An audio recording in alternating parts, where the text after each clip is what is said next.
Hello and welcome to Bangalore International Centre's very own podcast, BIC Talks. Bangalore International Centre is a platform for informed conversations, exchange of ideas, and a space for arts and culture. BIC Talks brings the essence of all that the physical space stands for and more to your doorstep.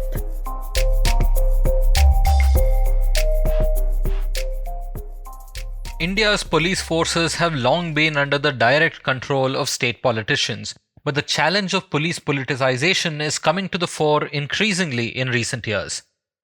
Retired IPS officer and Padma Bhushan awardee Julio Ribeiro talks about this important problem and is in conversation with journalist and co-founder of the News Minute, Dhanya Rajendran. Hi, I'm Pawan Srinath and welcome to BIC Talks. Today's episode is based on a live BIC Streams event that took place on November 24th. Please visit bangaloreinternationalcentre.org and sign up for the newsletter so that you can register and participate in these events live and also ask questions.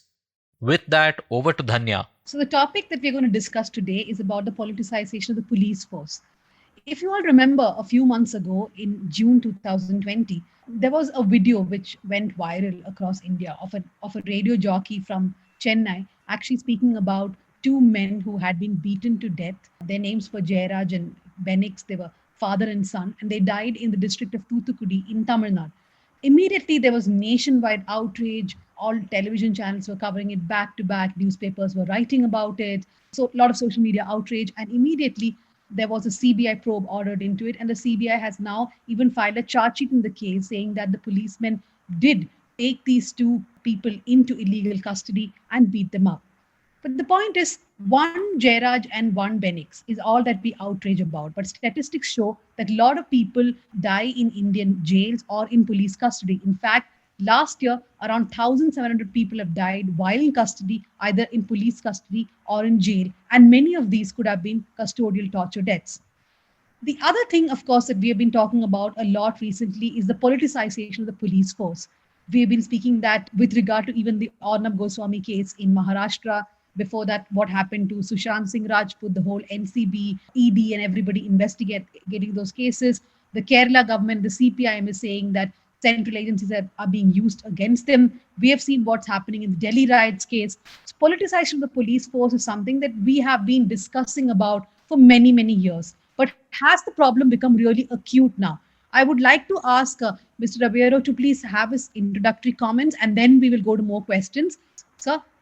Now, you have mentioned about the two deaths in Tamil Nadu, but that is quite a different aspect of policing which needs to be addressed. Even the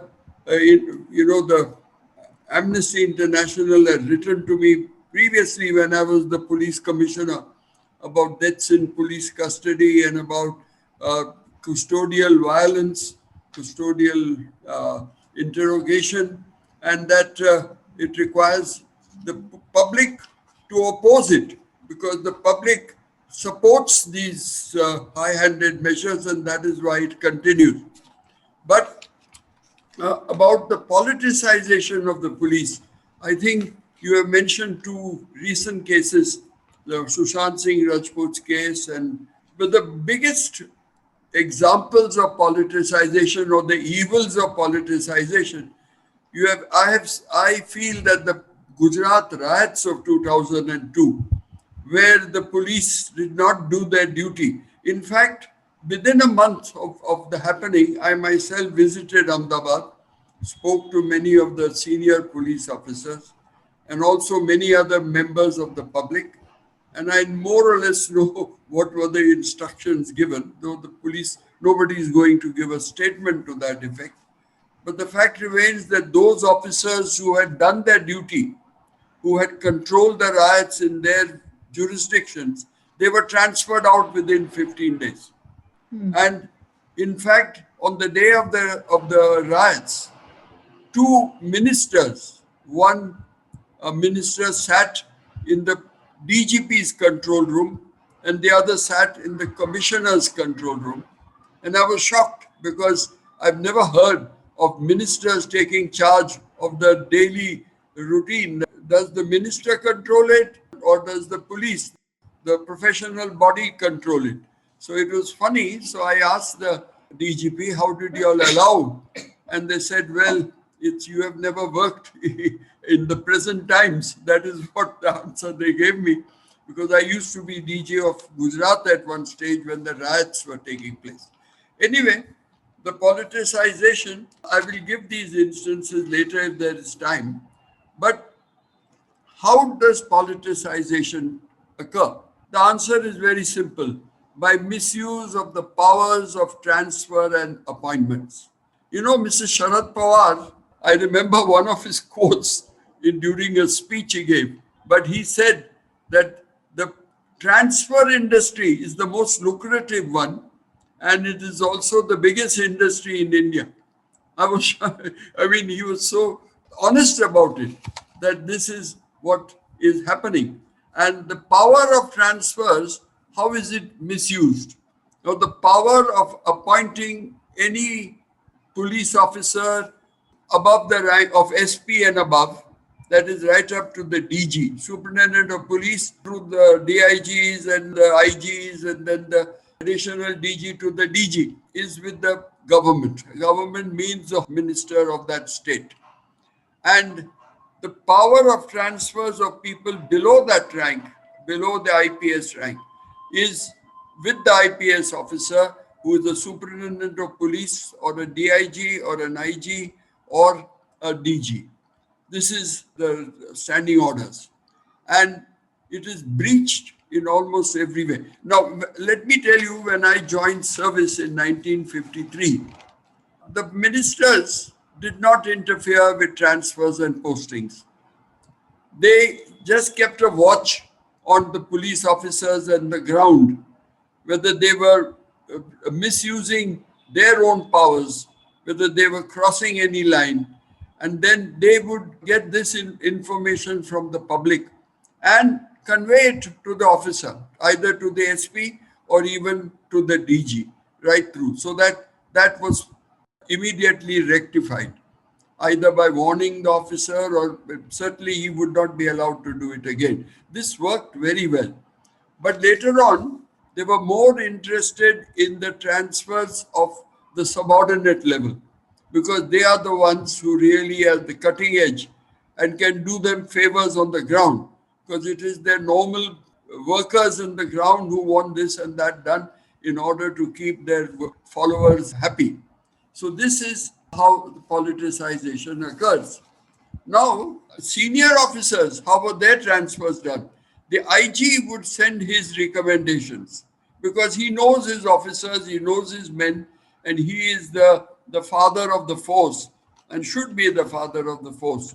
And if he is a straightforward, honest man, which normally there was no problem at the beginning, soon after independence, we never had any complaints against officers of corruption or of high-handedness. So they would be really people who would be supported by their own force and they would recommend, and most of those recommendations were accepted.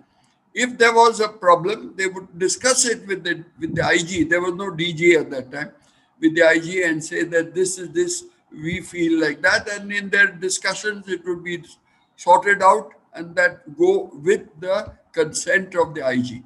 This doesn't happen at all today. Now, I'll tell you today, we have a very big problem on our hand, the people of Maharashtra. We have an excellent DG, a very straightforward, honest person, a man who is respected by everyone, particularly by sports.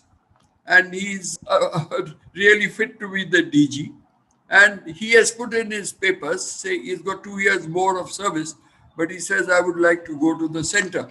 Now, he was plucked out from the raw, and he had a good position there, and he was probably going to be the chief at one time of raw.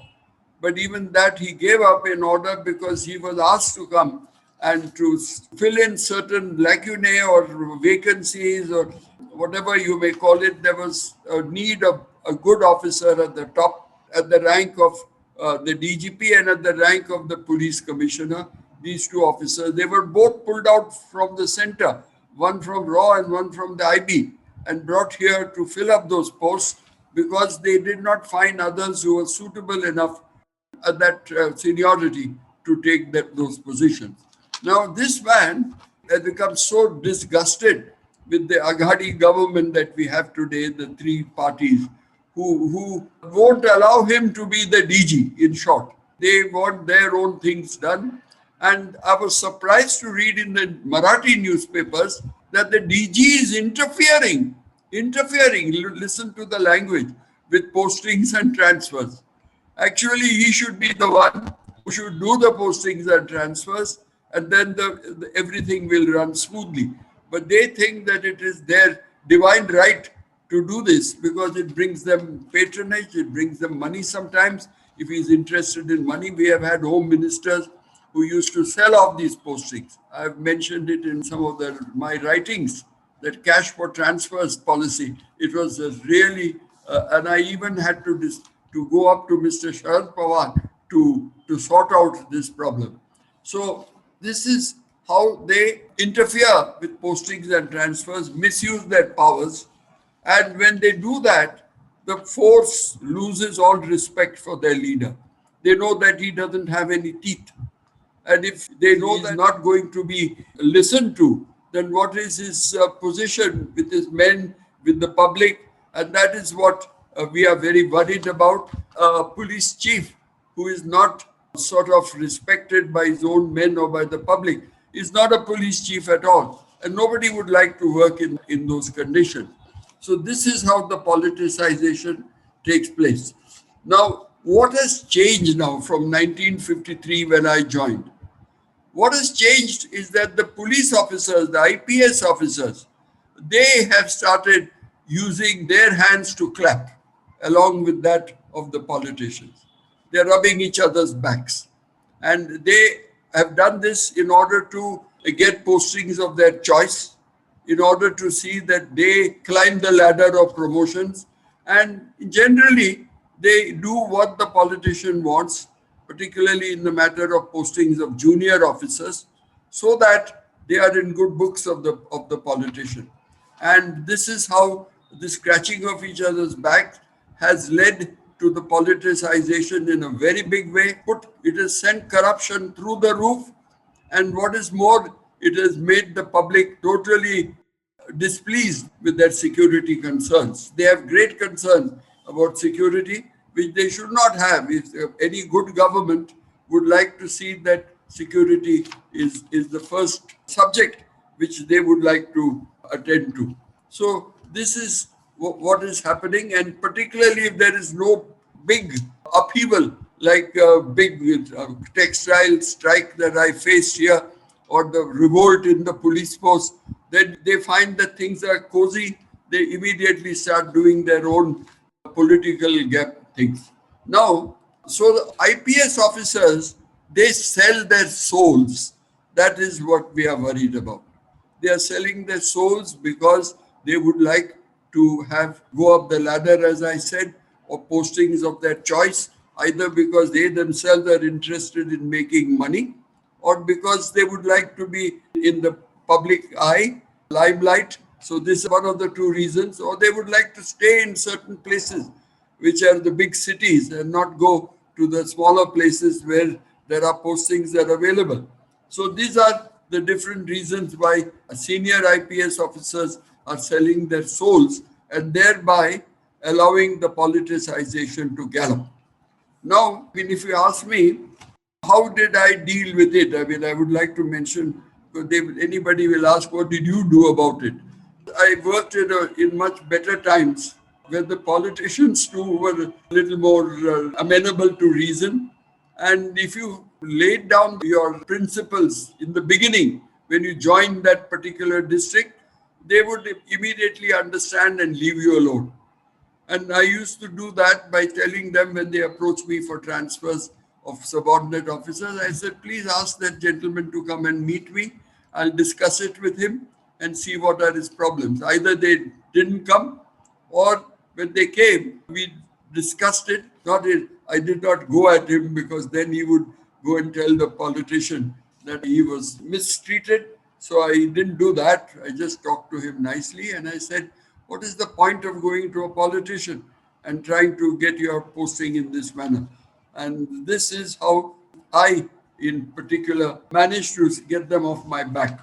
Now, I had addressed some IAS officers in Rajasthan. I was called there to address them, and they wanted to know from me how I could manage to avoid postings and transfers dictated to me by the politician.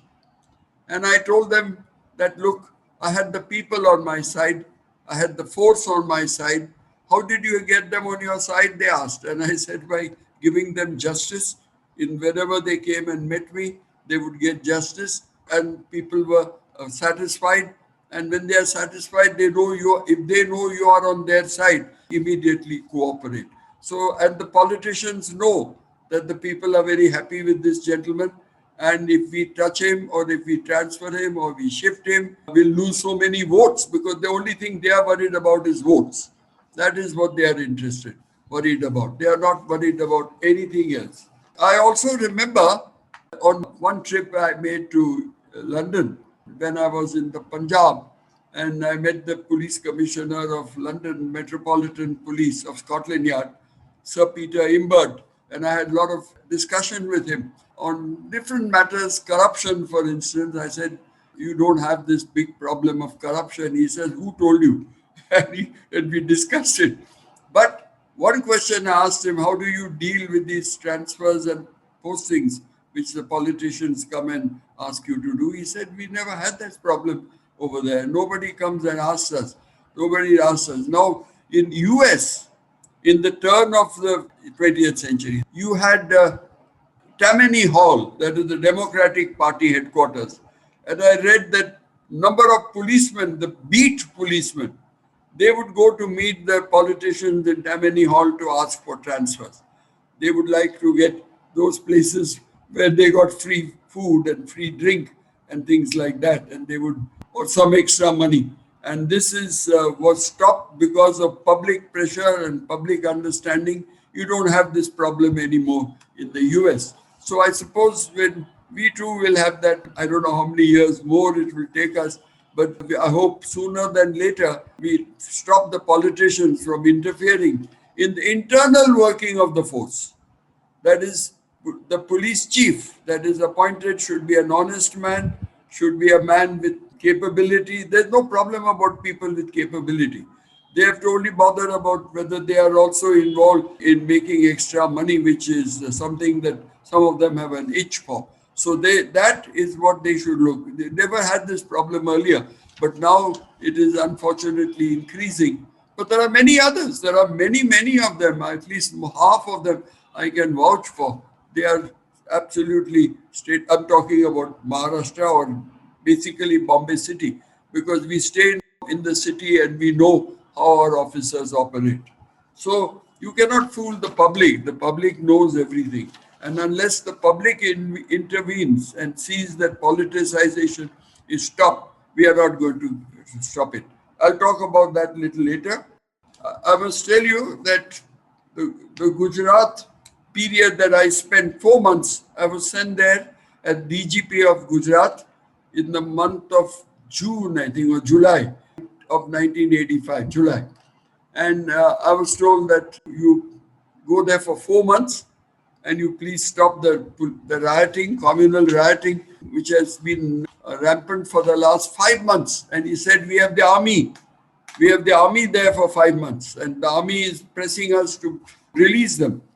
First thing I did when I reached there, before I went, I told the politicians, that is in fact the Prime Minister and Home Minister, that look, I'm going there because you want me to go there, but I'm not going to listen to any of your people about transfers, postings, and how I'm going to solve this problem.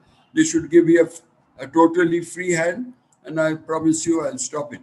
Then I met the army chief, and the army chief said that my men have become so useless. There are 5 battalions, and if there is war, they are of no use to me. I'll require 5 months to put them in battle shape. So please release them as fast as you can. So I said, I promise within a week I'll do it. And I did it. I don't think it's difficult to sort out communal problems, because you just have to put the instigators out of commission. That had not been done. And the army, of course, doesn't know how to do that. They don't know what they're dealing with. But I wrote when they started writing to me, the politicians asking for transfers of subordinate, I did not reply to them. I asked my staff officer, Mr. Nambudiri, who was my staff officer, excellent officer. He's now settled in Kerala. We made a cyclostyle letter, cyclostyle, mind you, saying that the DGP does not agree to do this, and Mr. Nambudiri would sign it as my staff officer and sent it off.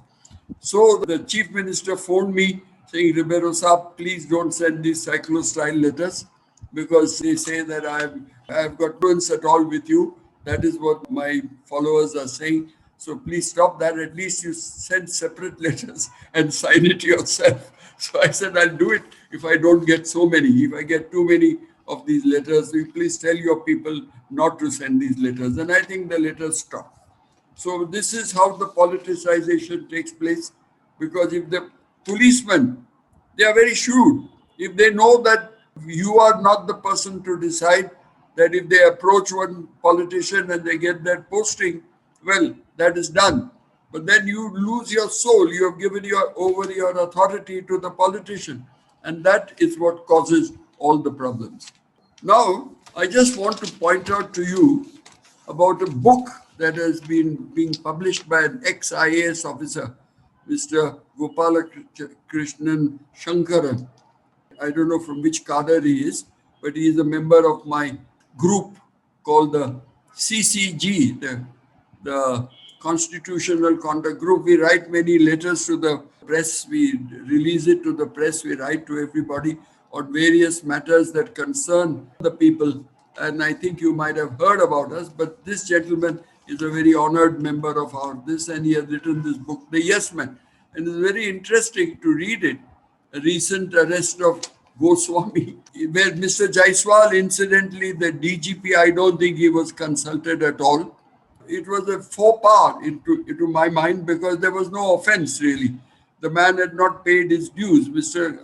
Goswami obviously does not like to pay his dues, which is very common in the police also sometimes. But he did pay his dues, and the person who provided the services then was in financial difficulty, and he committed suicide. And before that, he had killed his mother also, for reasons I'm not able to fathom. It has not been as yet established. So Mr. Goswami probably was rightly in the jail, but not for the wrong reason. The reason was wrong, and then in the court it was bound to be shot down.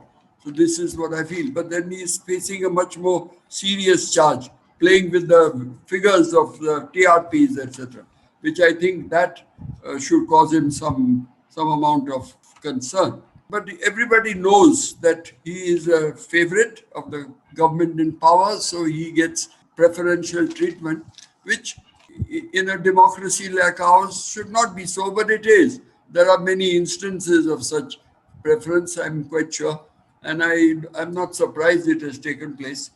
Now, if you ask me if the officers unite and say, we are not going to do this, that is almost impossible, because there are officers of all types. And there are officers now who have become so heady with power that they are not going to bother about what the more saner ones desire. They are going to do it. The only solution to the problem is for the public to be informed and become knowledgeable about how the politicization happens. What are the evils of politicization? What is it for them? They're going to get a force which is well trained. Incidentally, they say the force is not properly trained. That is not so. The training that I received in 53 was absolute peanuts as to what they are being trained for now. Not for the last few years, but before I used to go. And I saw that the level of training has increased leaps and bounds, including in-service training. And that is right down to the constabulary level. An NGO with which I am connected, the PCGT, actually does this work in Maharashtra. We go to the training institutions of the police and talk to them about their way of behaving, their way of talking, their duty to the people, and the fact that they are servants and not the rulers. And that is most important for them to know. So this is in short what happens when the police is politicized. The 2002 riots, 1984 Delhi riots, that's another clear example of politicization.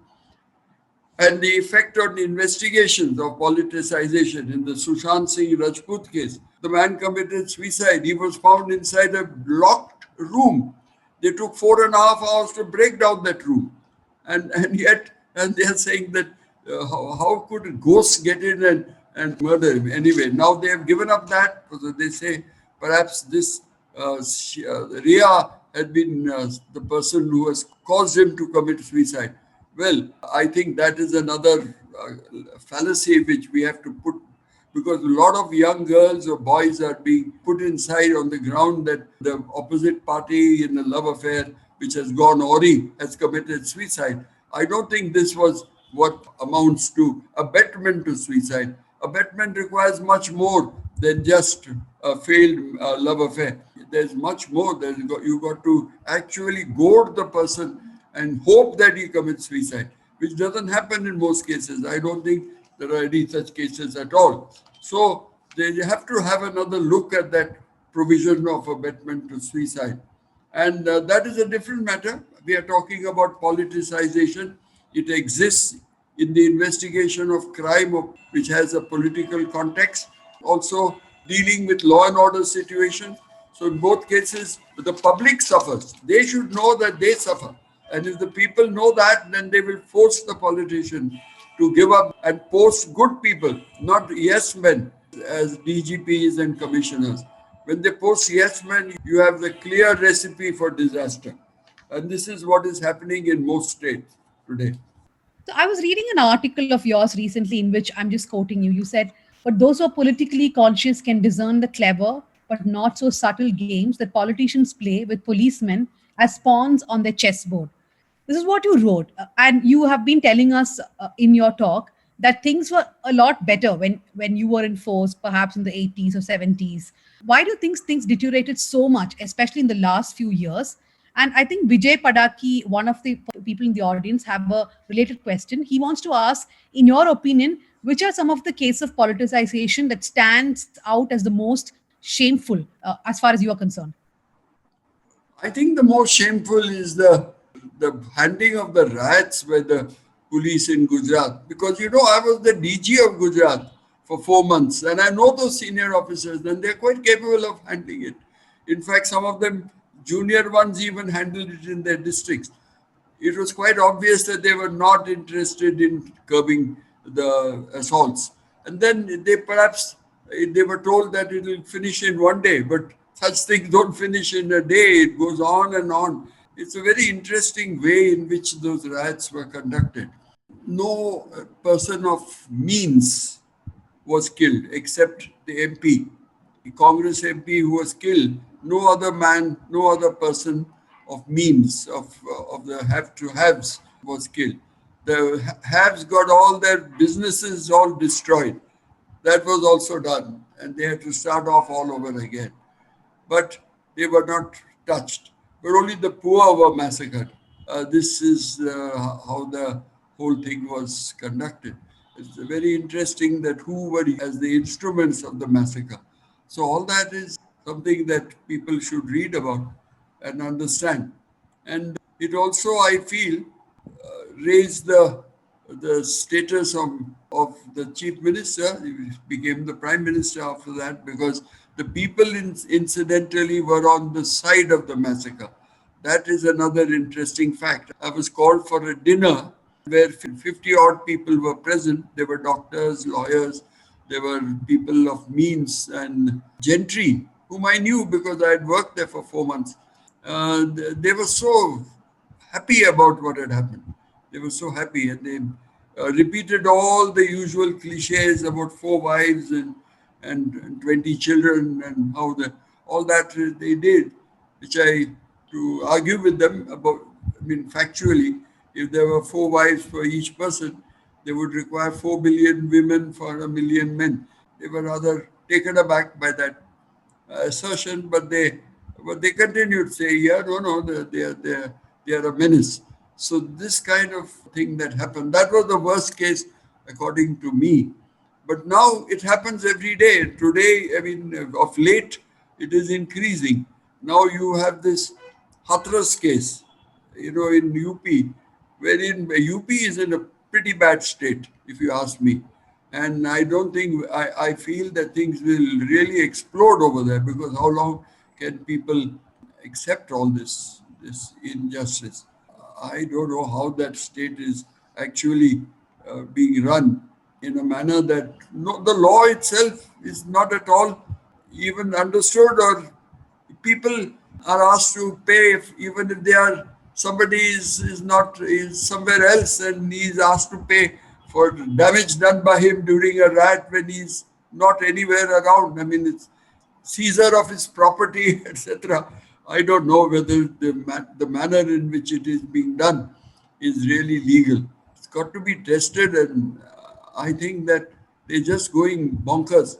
It's really something that I worry about a lot. So you were talking about transfers. My question to you is the system of transfers and appraisals that are there now. How transparent is it?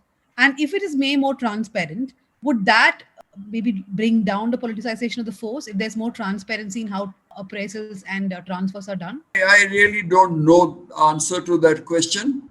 But as I said, the police commission had recommended that there should be a commission with a judge of the High Court to be a member of that body, as well as the leader of the opposition. And they should come to an unanimous decision about the person who should occupy the senior most position, that of the DGP and the Commissioner of Police of Mumbai. And I think that was never put into practice. We went to the Supreme Court. Mr. Prakash Singh, a very respected member of our fraternity, he lodged that PIL in the Supreme Court, and the Supreme Court upheld his contention. But nobody is willing to bring in the legislation to implement that, because all the political parties want to fiddle around with the police. They find that their power emanates from that show of authority that the police can bring to the front. They are a uniform force. When we speak about politicization of the police force, we have to speak about the central forces like the CBI, the Enforcement Directorate, the NCB, which is in news a lot now. How do you see the politicization of these forces? And around 9 states have now withdrawn general consent for the CBI, which means CBI cannot any longer file cases unless a state gives permission. So they have all rights under federal structure to do that. But does it also show the amount of mistrust between states and the union government and the extreme politicization of these forces? I would blame the Union Home Ministry and the Union Home Minister for this state of affairs. It never happened before, but then he's going all out and he doesn't seem to bother, because it's just releasing these units. The CBI Enforcement Directorate, of course, is under the Finance Minister. And you have also NIA, even that which is supposed to attend only to extremist cases. But in Kerala and all, they looked at love jihad cases. That is not really their job, but what they are supposed to do is terrorism is what they are supposed to put under control. Well, to a great extent, they have also give them the credit for it, because we don't find many such cases now. Very few, because we used to have a number of these cases of explosions in the trains and things like that. Nothing of that sort is apparent now. So the intelligence that the NIA is perhaps been able to muster has helped. But their use in going after other cases, I mean, which is not supposed to be their mandate, is rather funny. Now, even that you're talking about the drug controllers, I mean, they are not supposed to bother about some users. In fact, users are to be pitied. They have to be taken for counseling. But they have got hold of all these big Bollywood people. And I don't know what pleasure they're getting. Originally, we felt that this whole case, the Sushant Singh Rajput, was to ensure that there was a lot of public acclamation for this action in favor of Rajput, but they found that not even the Rajputs in Bihar were interested. And then they gave it up. But then this continued to arrest all the Bollywood figures. Perhaps they're getting some kind of from it. I don't know.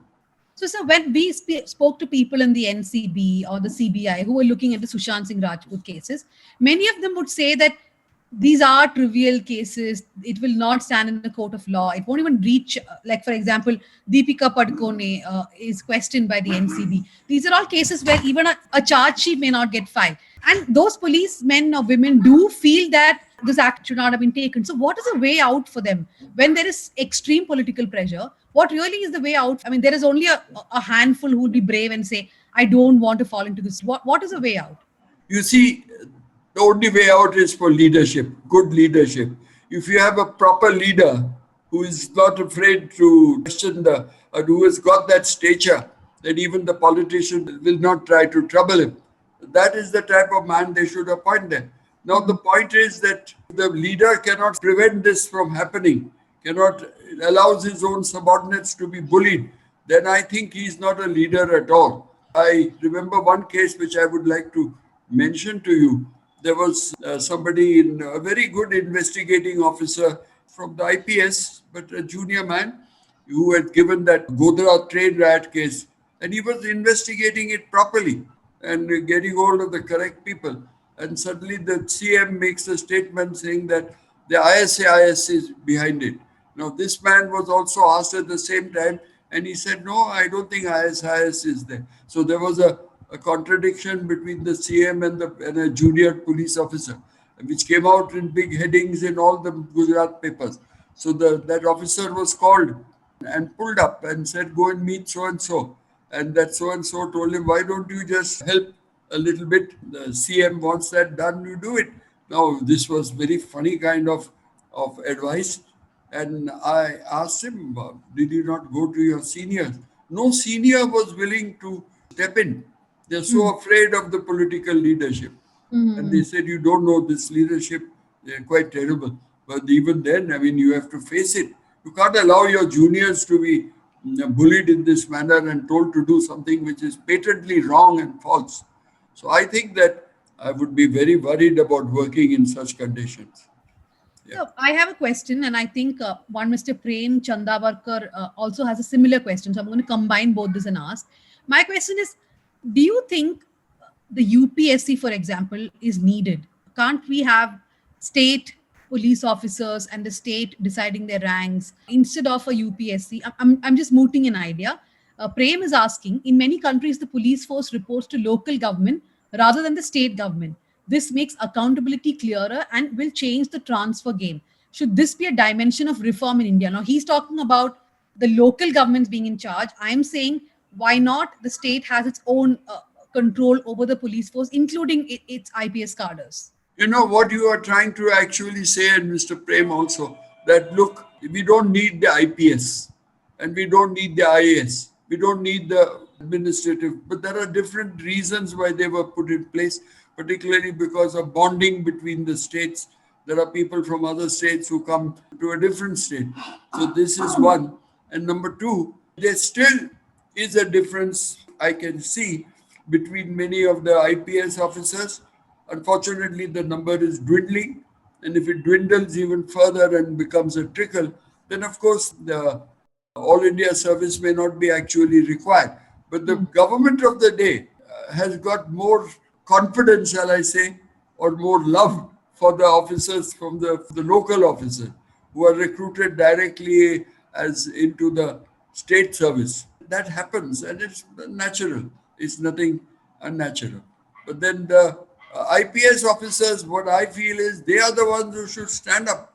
And there are many officers, I can tell you, in Maharashtra, I've come across them, who are very straightforward, honest, and are willing to take on these kind of problems. They might suffer, in some cases, but the people know them. And I think the people's love and affection is a much bigger reward than any other reward they can get. I think that if I had that, I wouldn't bother about other rewards, even for promotion. The next question I want to ask you is about reverse politicization, which is people in the police force politicizing the force. we see that very rampant these days. Like, for example, there's an IPS officer in Karnataka. I don't want to take names, but this IPS officer is very pro government, pro right. So they tweet like that, they speak like that. We have seen young officers, like, for example, recently an officer called Annamalai, who was an IPS officer in Karnataka. He is in his 40s, he quit and he's joined the BJP. I mean, we have seen young police officers join the Congress also. But are police officers now politicizing the force? Because staying within the force, many of them have very strong political opinions, which they are expressing also. I'll just read out to you Sardar Vallabhbhai Patel's statement. You know, the Sardar is being remembered by the party in power today, by the BJP in a very big way. And I feel that they should try and get people to emulate him by publishing what he has said. This perhaps they will not publish, but they should. What he said was, and he was giving his advice to civil servants. And he said, a civil servant cannot afford to and must not take part in politics.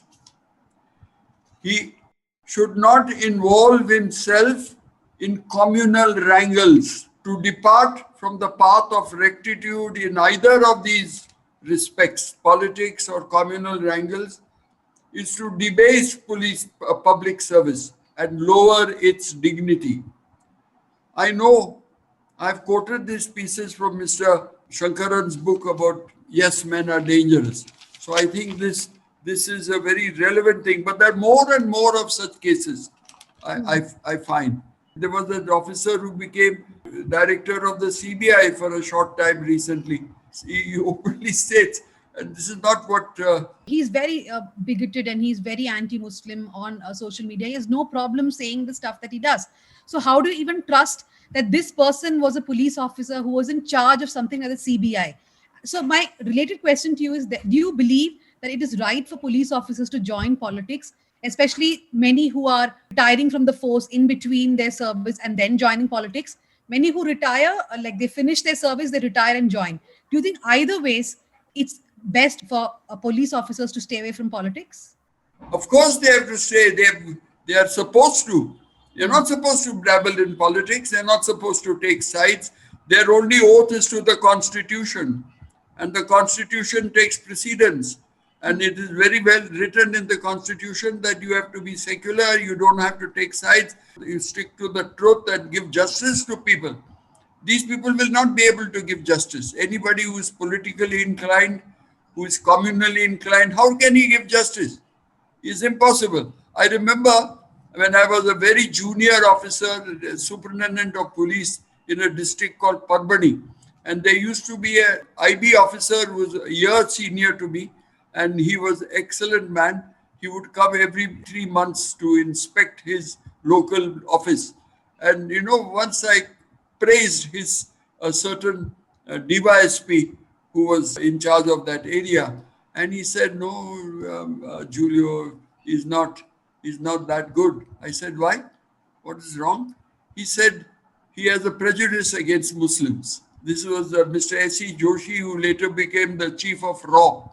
One of our great officers, I must say, because he is an extraordinary officer, S.C. Joshi. But he actually told me that. And incidentally, both he and the officer we were discussing belonged to the same caste and same community. Incidentally, because that was the standard of people in those days. Yeah. Someone from the audience, Vivian Perez, has a question. He's asking, why is the IPS association so weak? It seems it does not support its own colleagues who are pressurized and humiliated by the political system. Even in my time, I don't think the association had any big role to play, either to preserve our own status or our salaries and nothing of the sort.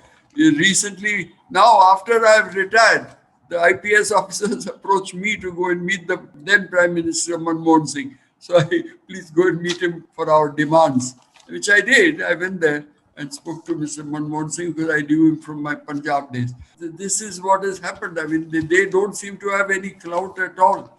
And this is partly because they themselves have not comported themselves in a manner that is dignified or which shows that they are people who have sworn followed the oath. They have been loyal to their oath to the constitution and the law.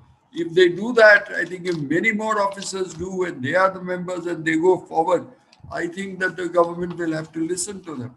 But they are mostly meant for departmental matters, their own service conditions, etc. I don't think it's relevant in any other way. They should stand up for these things as to how the politicians interfere, how they have taken over the administration of the force. They want to run the force. The politicians are supposed to ensure that police officers don't cross certain lines, but instead of that, they want them to cross lines and they get involved in the actual administration. This is where they should protest. I'm going to read out a question from Mr. Maja Daruwala. He Yeah. says, from your talk, he says two things that you have said. One is the public wants extrajudicial killings.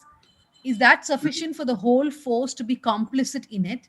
Encounter killings and extrajudicial killings are encouraged by the public because the Yeah. public believes in instant justice. Yeah. But he's saying, is that enough for a whole force to be complicit? Now, the reason why I had mentioned the 2 deaths in Tamil Nadu and the outrage is because when the deaths had initially happened, the Tamil Nadu government did try to protect the police force Yeah. and say that no, that must not have happened.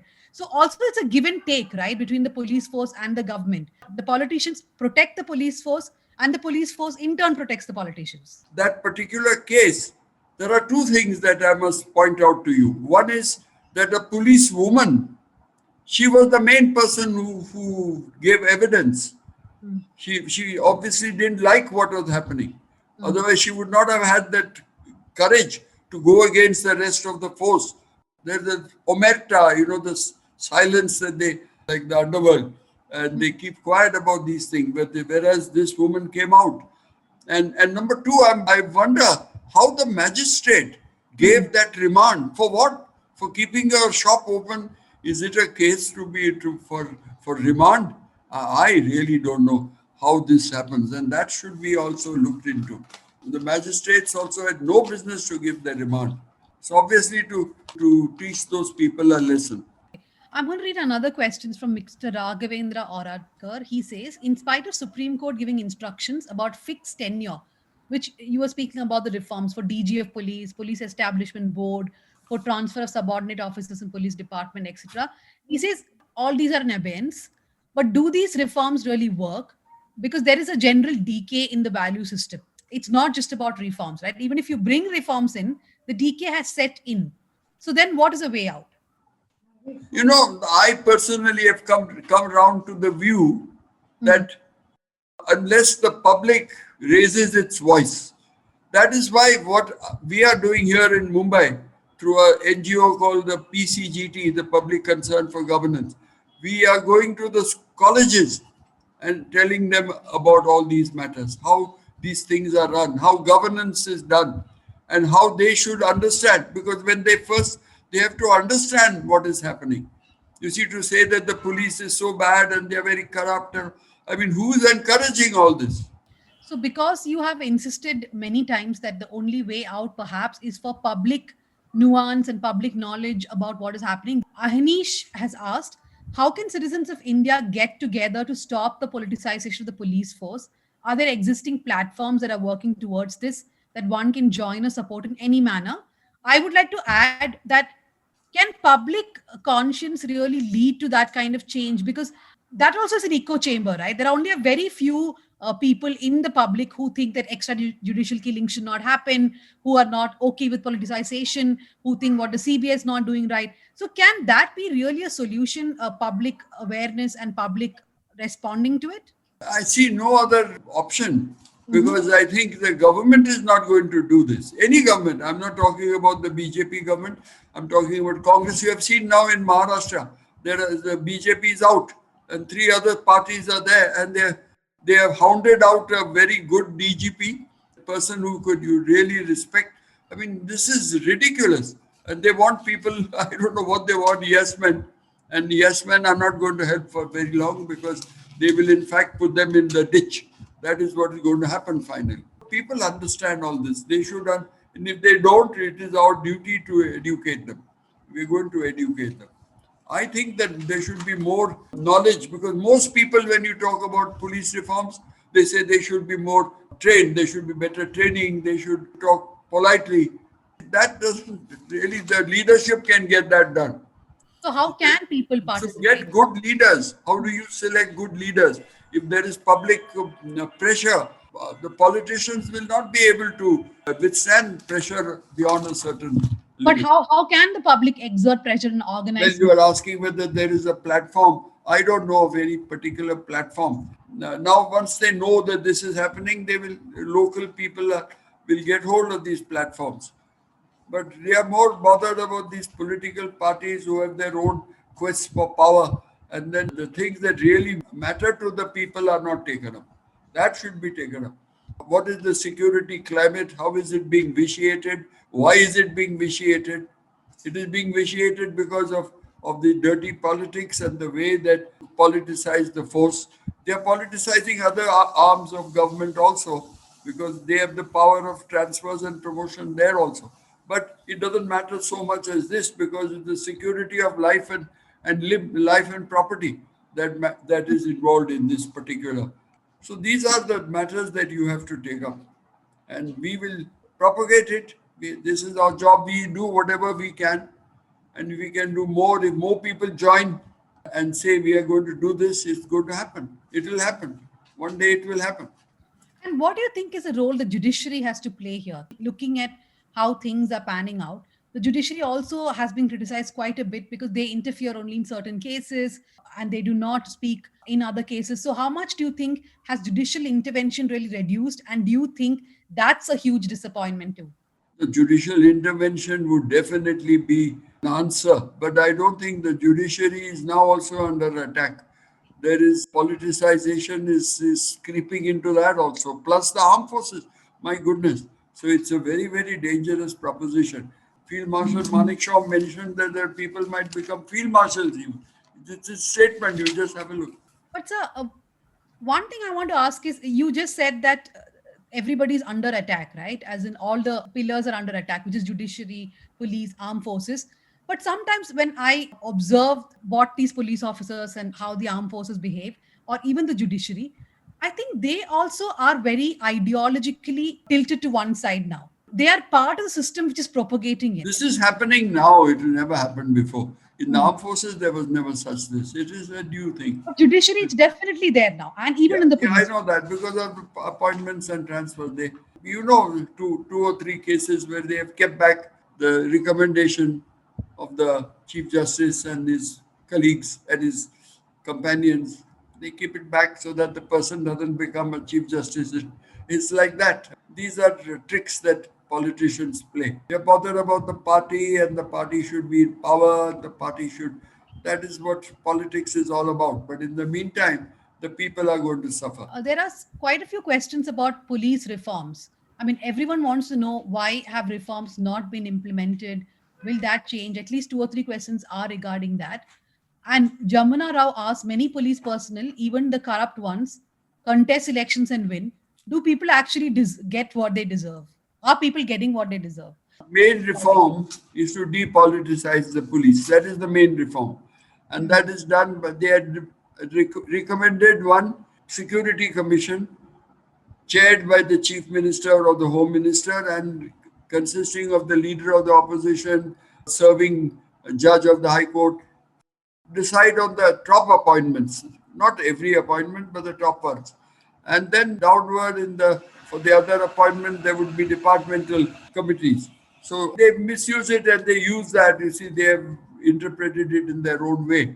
But the real purpose of that to see that you get people who are beyond politics and beyond communal feelings and this and who are beyond corruption, all that is immaterial to them because it doesn't affect their elections, and that is why if it affects elections, then of course they would bother, but it doesn't affect.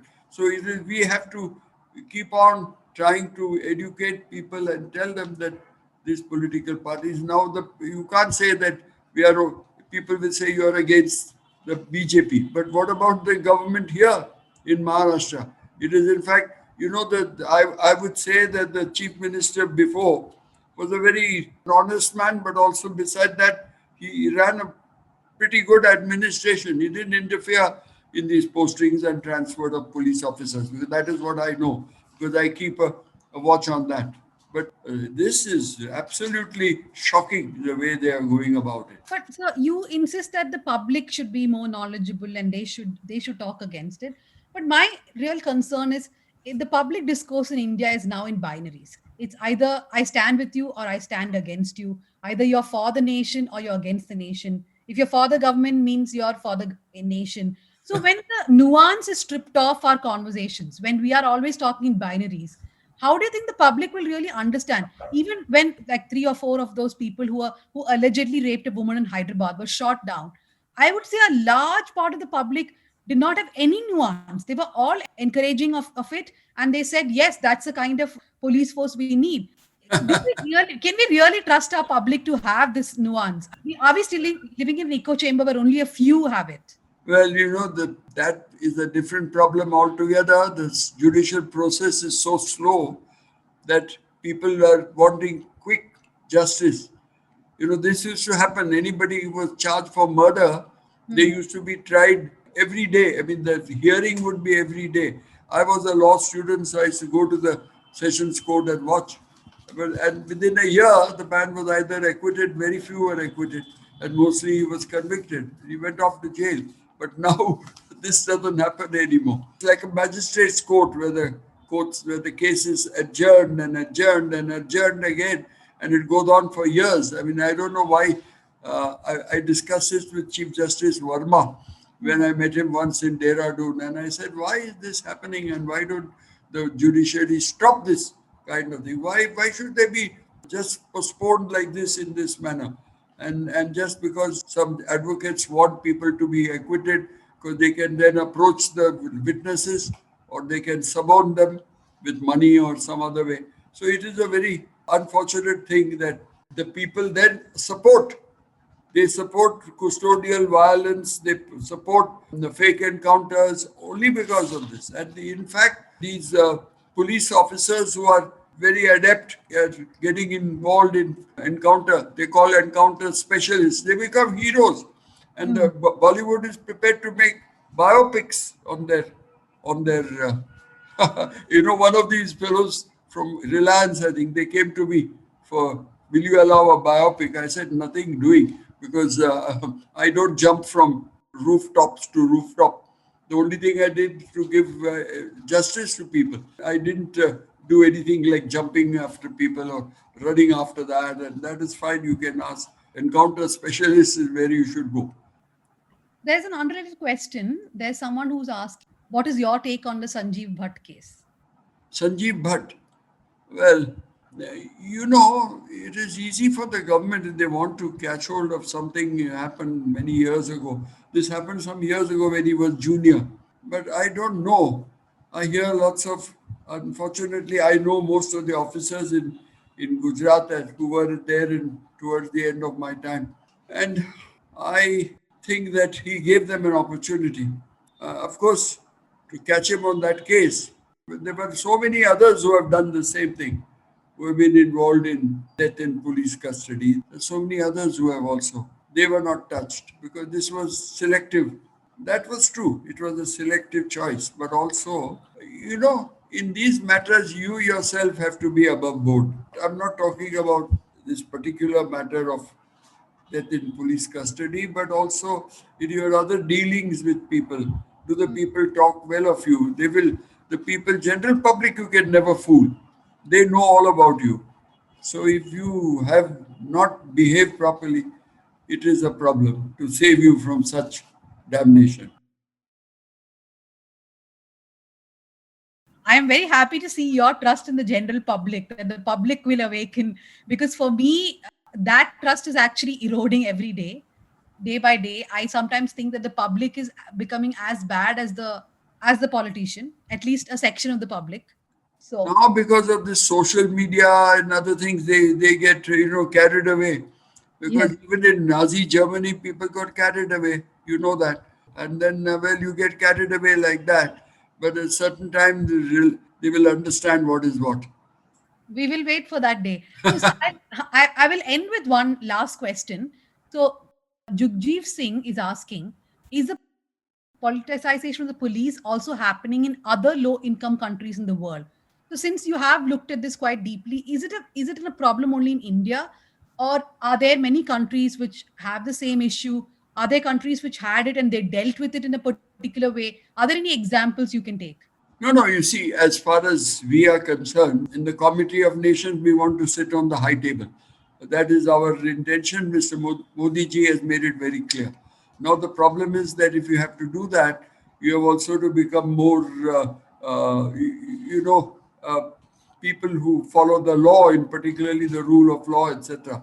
So, if you don't follow that, then of course, if the rule of law does not prevail, you are not going to get into the high table at all.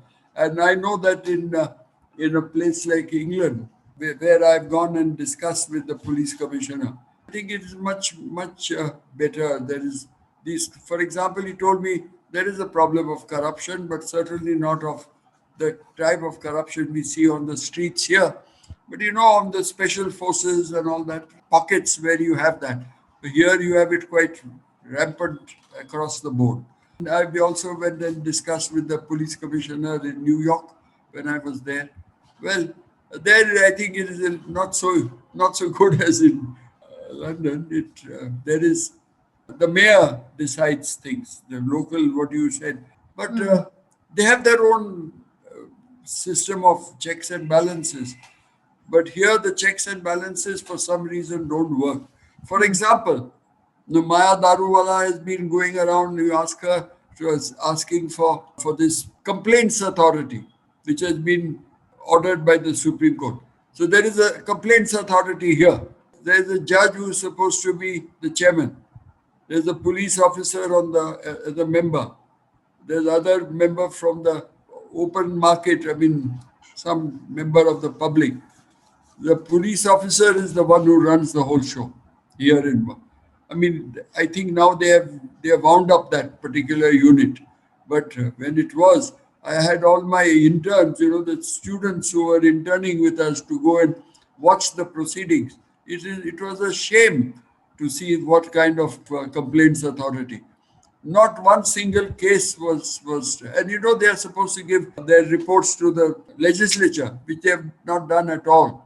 I don't know how they get off with all this. And they get paid, and they get a car, and they get a driver, they get a flat. I mean, they get all that.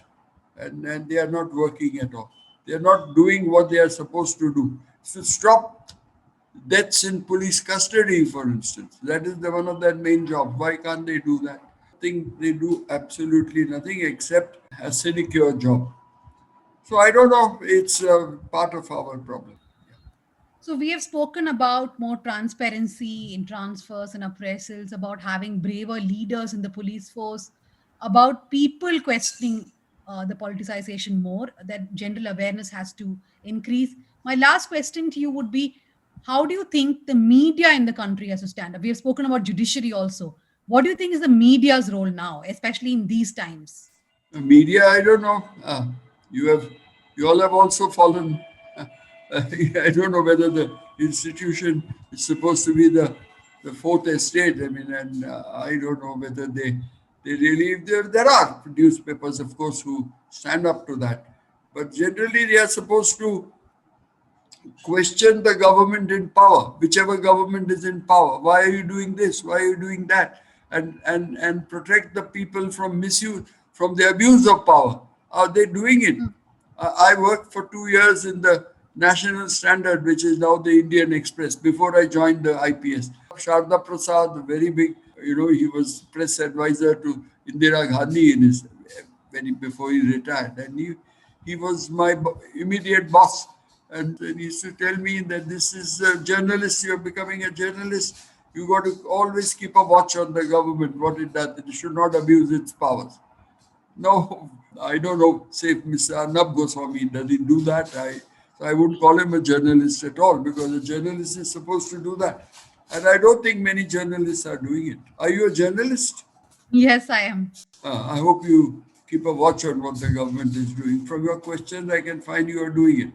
I hope so, yes, because our only job is to speak truth to power, right? Whoever is in power or whoever is power. Yeah, whoever is in power. That's right.